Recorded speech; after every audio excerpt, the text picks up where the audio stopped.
Alright, so I'm coming with another explanation video about basically debunking some of the other stuff and or like explaining what I basically more or less do on my channel. This one I'm gonna basically go over like statics and everything because everybody, I think for like most of the people that are on my channel, they're like normal people, so basically they wouldn't know. Like a lot of people were saying like your sword is dull because you didn't get a static cut. So usually you can tell like somebody that's kind of new to this because one, they just say like the bottom isn't supposed to move, so they don't even know the actual name of the cut, which is like a static type cut. And they basically say like your blade is dull or whatever because it didn't like do that. Which a sharper blade will help with you getting static cuts, but like basically it doesn't necessarily mean that the cut was like bad because you didn't get a static. There's a couple of like sciencey bits to it, which like people mostly probably gloss over. They don't really care, but like to me it helps like explain things like a lot and whatnot. So I kind of go over that to like try to give you like some perspective and everything. But first thing I'm gonna go over is like a static cut. So a static cut is basically like when you like try to cut through something and basically the top will move or like the bottom will stay like either mostly still or basically just not move at all. So like what happens is every object, like Newton's second law of motion, or first I forget. Basically, any object that's at rest will remain at rest until it's got a force that acts upon it or moves upon it. So last I checked, trying to slash through something or cut through something, punch through it, it's basically more or less a force that's basically trying to act upon it. So anything that's standing there will basically more or less have like kind of like a standing force, or like basically it's density or whatnot. So basically the bigger, the denser, or the harder, the heavier the object is, the more it's going to have like a standing force to it, or a bigger standing force.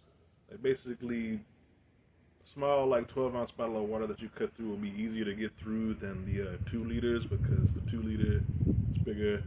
So therefore that standing force is going to be like basically bigger and harder to cut through. So you got to generate more force, whereas with like 12 ounces you can probably just flick through it and cut through it.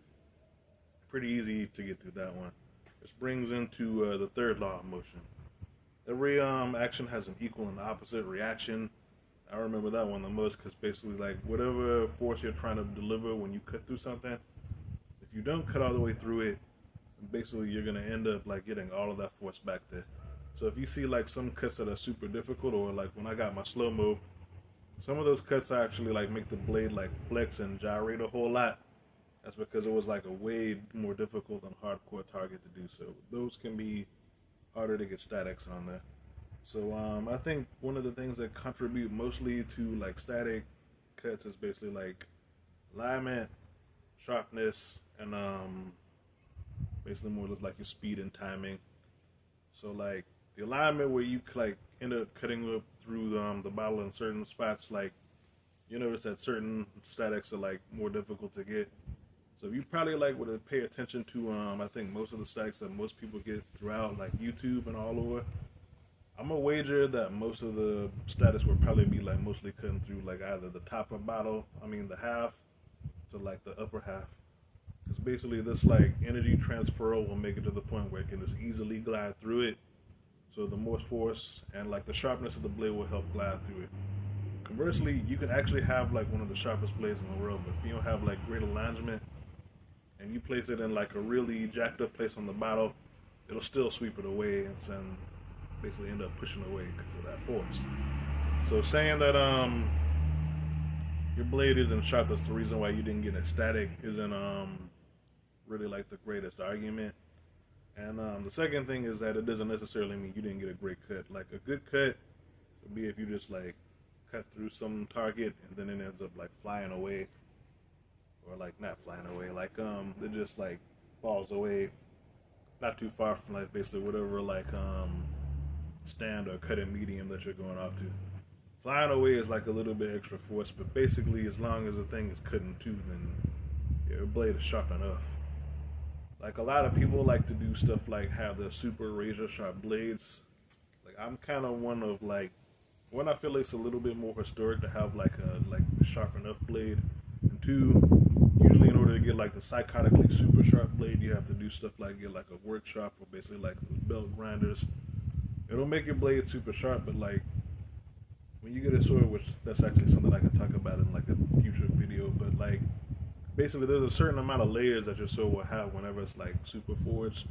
So to get that sharpness, you're basically like removing more and more layers. So you're like kind of removing the structural integrity. I think like a couple of sword friends that I have can like attribute to like you get it super sharp, but now it chips a lot more and it's like a lot more brittle. So like I'm not really a fan of that. And plus, I think like when it should be like sharp enough to get the job done, but like too sharp is like if you've ever like seen like a Type 18C sword or like other swords that have it like super sharp, it makes it so it's like really forgiving in the cut. So basically, you can do stuff that like you probably shouldn't be doing, and it'll still give you the cut. Like in some h.e.m.a training schools, when you want to like train with it, they like advise you not to go for the Type 18C because it's like probably the best cutter they got. So it's like you can have sloppy form, bad technique, and it'll still go through it because the thing is just like a laser. So like having a sharper edge will obviously have it so it's like easier to do cuts, but like then stuff like technique can suffer, and it just basically doesn't mean that like it's like a particularly great cut.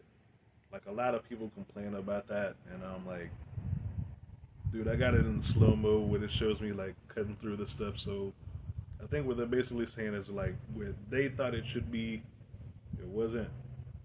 I still can't get over that.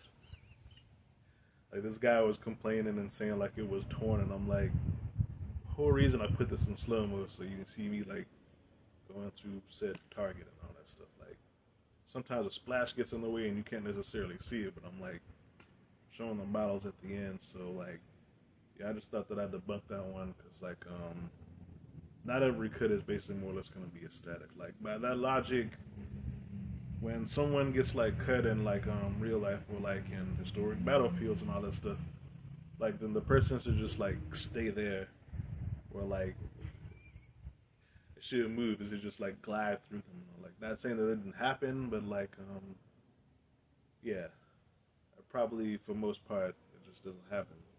Like unless you got like something secure in the bottom, like with tatami, then yeah, most of the cases it probably is going to move. So I just thought that I'd put that out there.